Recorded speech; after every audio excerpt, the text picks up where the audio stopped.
Say it quietly, we're coming round to the business end of the season and I think we're hitting form again. Cue 2 devastating losses today. I know I'd go from rags to riches. Well, it's the big show. Well, it's the big bad games tonight. We take on Basak Shahir, we take on Sporting Lisbon. Two massive games. As you can see behind me, the first leg against Basak Shahir went very, very well. They had a really early sending off. It was actually quite tight. And then as soon as they had the sending off, we went hell for leather. I wanted to score more. Fang Ming Hao had a last-minute goal disallowed in a 2-0 win. 3-0 would have probably wrapped up the tie nicely with a little bow on top. Sadly, that wasn't the case, but we'll take this. A 2-0 win. Antonio Gionti with both the goals, and Antonio Gionti has, much like Denzel Washington, been a man on fire. I really hope it's Denzel Washington who stars in that film, or I'm going to look like a terrible person. Thank God, or oh no, depending on my answer. We noticed at the end of the last episode that he was on absolutely awful form, and since then it's like he's gone right, I'll turn it around. Maritimo was a 1-1 draw, he got the goal. Vic Guimaraes, who are like third, out of nowhere really, because we hadn't been playing well, we beat him 6-2. And he got 3 of the goals. And then he got both in the 2-0 win at Basak Shahir. But the 6-2 win away from home against Vic Guimaraes was very, very pleasing stuff. And it does this to the table. You see, there's a lot of teams on 43 points, as you can see. We've got 2 games in hand on a few of them, and 1 game in hand the rest. The game in hand, though, is against Sporting Lisbon today.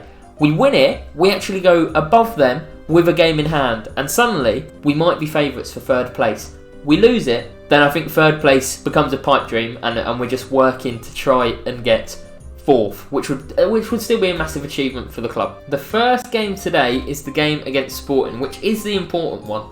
Amang is a little bit tired, but I'm gonna play him anyway because I think we can maybe even rest him for Basak Shahir with a 2-0 lead and just hope he doesn't have to be called upon. I thought the hardest thing at the minute is picking centre-backs because we've got like 5 and I really don't know what the best pairing is yet. The game seems to think it's Dorres and Blanco, but neither of them have filled me with confidence since coming in. But if this is what Brad thinks, I live by the motto of Brad knows best. Let's get straight into it. When we played our best football, we were hitting them for 6 from kickoff, going straight for it. I think our bad run actually came where I tried to be a little bit more defensive and sensible. So attacking football today, at home, yes, against a very big team in Sporting Lisbon, but come on, let's do something special, shall we? First highlight of the game is a corner to Sporting Lisbon. I hate corners so much. That's why. Good block. Second ball. Oh, it's bouncing everywhere. Jesus Christ, get rid of that, Pelagio. Good stuff. A lot happened there in a very short highlight, didn't it? A draw probably isn't the worst result in the world, but in the coming weeks we play Porto and Benfica. Both games as well that you'd be like, if we get a draw, that's great. So this isn't must win, because that would be stupid to say it's must win against a team that are better than us. But if we're going to win any of them, this is probably the one that we're going to win. There has been no further highlights up until half time, which is great. Really good from a really good from a content creation point of view. Ilya is probably the more likely to play midweek, so we're actually going to bring on Northern Irishman Kyle McCochen, who we spoke about last time. Give you a little reminder. Joined on a free transfer in January. A bloody good player. I feel like if we signed him when we were in the 1st division, we'd be like, he's the best player at the club. He's 3 stars apparently. Should be a regular starter. Prove yourself! No further changes. How about we just try and get a highlight this half, yeah? Not for them though, a highlight for us. I should have made that clear. I should have been clearer about that, shouldn't I? Pizzuto whips it into the back post. Headed clear by Silva. Counter-attack. Could be on. Vilca goes long as we love to do. Tommy Amang, he's got the legs. We know he has it. It's pretty much all he's got. The top scorer in world football, I'd hazard a guess. Amang beats his man. Crosses it in. Gionti scores! The man on form. 31 goals for 18-year-old Antonio Gionti. You love to see it. Amang does well. He always does well. Look at the way he jumps this tackle. Makes him look an absolute mug. Does he jump a second one? No, it's just terrible closing down. And Gionti, there's no shot in football that you can't miss. Just ask Robert Earnshaw. But that was pretty close to a goal. That is a guaranteed goal. 1-0. Good. Very good. Very, very, very good. Amang is tired. There's a chance that he might feature midweek. So let's get Fang Ming Hao on. But he's not as good at pressing as Amang, obviously. He's not got that speed, which is a little bit worrying, because Sporting like to play it out from the back, so you do want to try and close them down. We're also going to get DeMarco off, and we're going to get Socrates Jr. on for a little bit as a Mazzala. Prefers being an attacking midfielder, but I reckon he can do centre mid quite well, mostly because he's really tall. Fang Ming Hao picks up the ball deep. Cruz goes long. Gionti takes it down beautifully He's beating his man on the wing. Can he start coming inside perhaps? Cuts it back to Silva. Socrates Jr. Guionci! Is that offside? It's not offside! Our players go on scoring runs and then they just don't stop scoring. Guionci, I think that's his 8th goal in 4 games. A brace today in what is looking like it's going to be a massive win over Sporting Lisbon. Beautiful football. Socrates Jr. with the assist. Smart finish by Guionci. We're 2-0 up and it's almost going too well. Going to tell the team to calm down a bit because I imagine they're already getting nervous. I know what they're like. I spend more time with them than you do. Sometimes it feels like you lot are the dad in the relationship and I'm the mum and we've divorced and I know the team better than you, so I'll say, oh, it's good for the team to do this, and you'll say, no, he's my son, and I'll say, you never visit him. I've got some repressed feelings that I probably need to think about one day. The Jesus piece is working its magic today. We are 2-0 up. Let's start shutting up shop a little bit. I'm over the moon. I'm absolutely over the moon. I'm ready to sign the contract to say we have won this game of football. Don't even know if that makes sense, but 2-0. Everybody put in a good bloody shift. Everybody played well there. Guionci man of the match. David Wagner from Nuremberg, who are mid-table in the 2nd Bundesliga, were here to watch Guionci. Why would he want to join you there? He's one of the favourites to win the Next Gen Award, which is like the European Golden Boy on this game. The best young player in the world. And Nuremberg think he's going to pop over there. Unbelievable. Just thick. Just absolutely thick. Either way, that is a lovely way to start the episode. Let's get straight on to the Bazak Shahir game. Super Nintendo, Sega Genesis. I'm pretty sure this guy, the reason I went for him, is I was looking for young players whose contracts are out in 6 months and who's interested. And I'm pretty sure at the time I got him in on trial, Real Madrid were interested in him. And if you haven't heard of Real Madrid, where have you been? It's a tight table. Famalicão, the old enemies, have now gone above us. Are Famalicão going to be the team that stop us getting top 4 in our final season? Wouldn't that be heartbreaking? And they've done the double over us. Quite a rotated team, second leg against Bazak Shahir. We've already got a 2-0 lead. So hopefully, we'll start positive instead of attacking.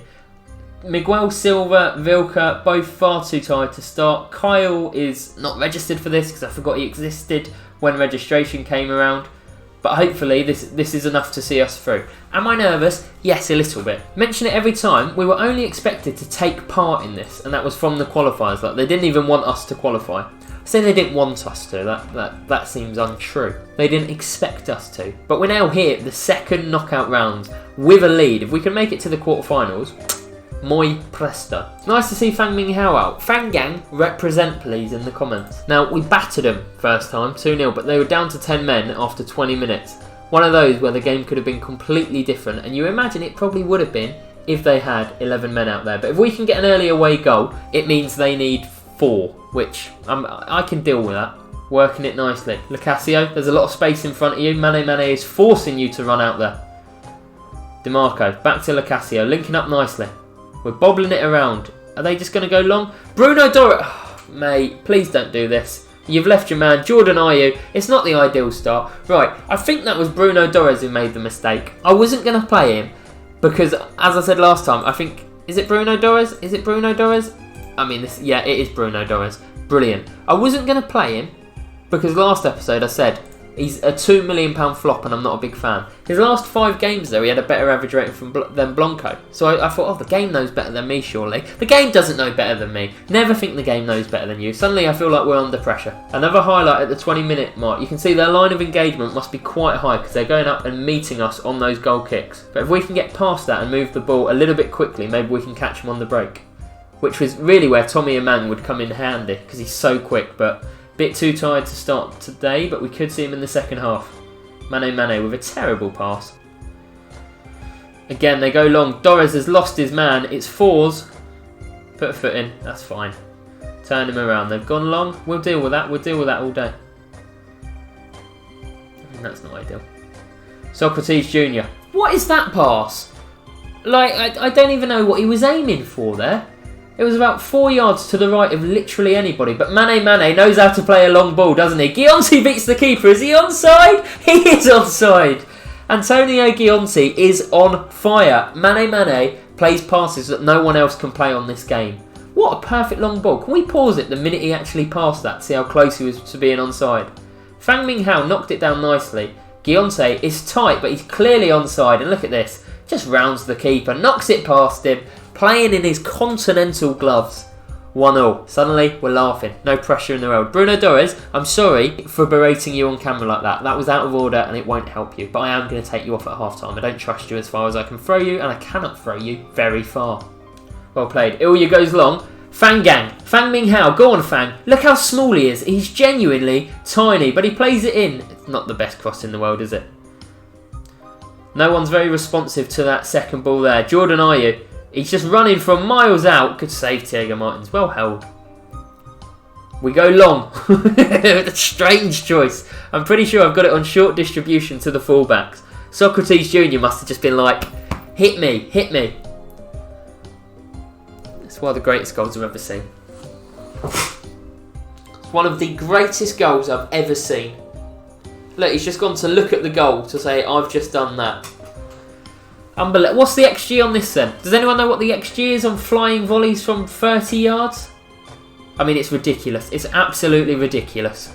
This is a lot more stressful than I hoped it would be. I was hoping the sporting one we'd struggle in. I wasn't hoping that, obviously, but it's just wide. But the sporting one, I thought, we'll struggle in that, and then this will be a nice breeze afterwards. But so far, that is not the case. Let's time waste a little bit more. Let's take a bit of the tempo out of the game.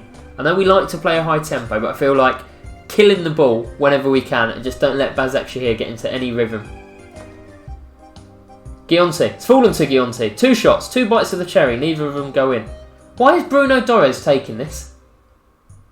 Why? Is he good at him? He's a centre-back. Is he good at free kicks and I've just missed it? A 10. A 10 at free kicks. And he has the audacity to go, oh, this is mine. I know I made a mistake today, but let me take this 30-yard free kick. Right, changes at half-time. We're going to get the experienced Colho on for Torres. Brad doesn't think he's as good, but I think I know better than Brad. That's why I'm the manager. And Fang Ming Hao, it was good to see you, but let's get Tommy and Mang on. Second half with no highlights. That will suit me down to a bloody T. Again, I'm going to tell the team to just calm down. Very young team, as I always say. A very, very young team. The last thing we need is them getting overexcited with Bazak Shahir on the threat of a comeback. Yeah, we don't want them panicking. I'm going, there's nothing to worry about, boys. Mane with a lovely pass as always. A man off the bench.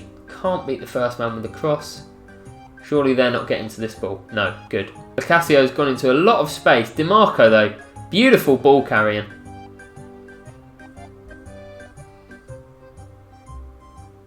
Very good, patient football this. A lovely, wavy, curved pass. A man just over the crossbar. One more goal and we kill this off, I think. I said I wanted a second half without many highlights, and that is what I'm getting so far. I wonder what the Dundalk score is. You might remember they were playing Bruges, and they actually won the first leg 3-1. So Dundalk could be going to the quarterfinals of this competition. Lovely ball. Lovely ball. Gionte kills it. Kills it, kills it, kills it. It was a man at one point he scored all the goals. Gionte now, 10 goals in 5. 34 goals this season at the age of 18. How long can we keep him? Who knows, but we'll enjoy him whilst we can. Beautiful ball by Ilya. Look at this. One touch, see you later. Gionte with a lovely run. Great finish on the left peg. Ifran goes long. I mean, what is that? Who was this? Blanco, brilliant. What is it with defensive mistakes today? Apparently that was Thiago Martins' fault for letting it in at his front post. Now, Thiago Martins has been under a lot of scrutiny from me lately, and I will give him some of the blame for this. But that by Blanco is atrocious. Is absolutely atrocious. Giuliano, Belong, whips it in, win that ball, well-headed Jonas. Come on, come on, don't do this to me. We're on cautious, I'm hazardous to go to defensive and invite pressure. Mohammed just headers it over the bar. Go defensive. I mean, this would be the bottle of all bottles, wouldn't it? Surely even at this point, even we can't. Lovely stuff. There was a little bit of pressure there for a minute or two. We've lost on the day 3-2, but we've won. We may have lost the battle, but we won the war, is what I believe Churchill might say. We may have lost the battle, but we certainly won the war. Is that how he'd say it? Maybe. Gionte with a double. Another 319k.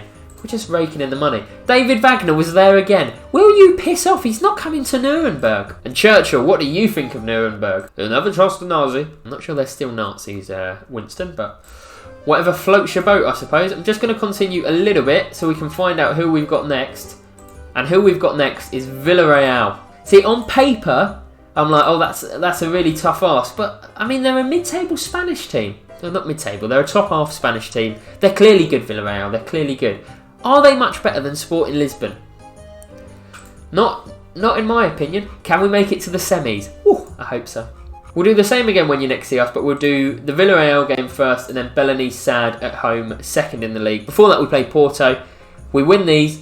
Top 4 is looking on. We lose them. It could all be a little bit difficult. Into the quarterfinals.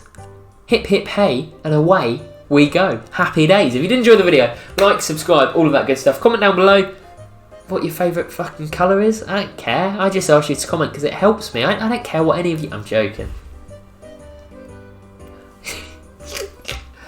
Arrivederci. Stay safe. Much love to you all.